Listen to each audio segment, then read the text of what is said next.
sistema, lo que puede traer como consecuencia la escasez y todos los elementos.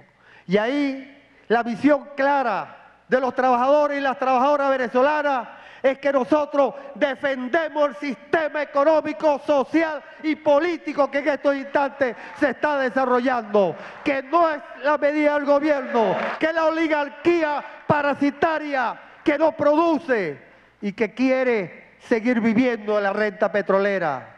Y ante eso, la inmensa mayoría de la propuesta señala que hoy, a partir de este Congreso, los trabajadores y las trabajadoras asumimos el reto de garantizar cada uno de los productos que aquí se elaboren, cada uno de los elementos que aquí se desarrollen, que vamos a diversificar la economía del país, que más nunca la guerra económica va a hacer que haya escasez en la población venezolana. Ese es el reto, compatriotas, y en las mesas lo vamos a debatir. Ya no solo como una consigna, sino vamos a debatir y discutir cómo lo vamos a implementar.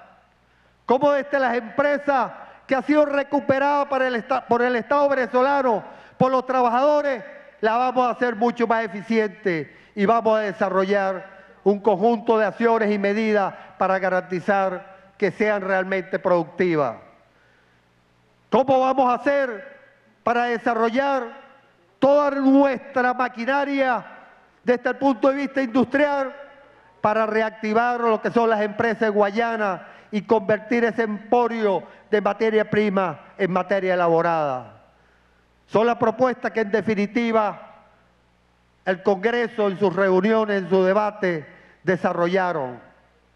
También se debatió y se discutió como eje fundamental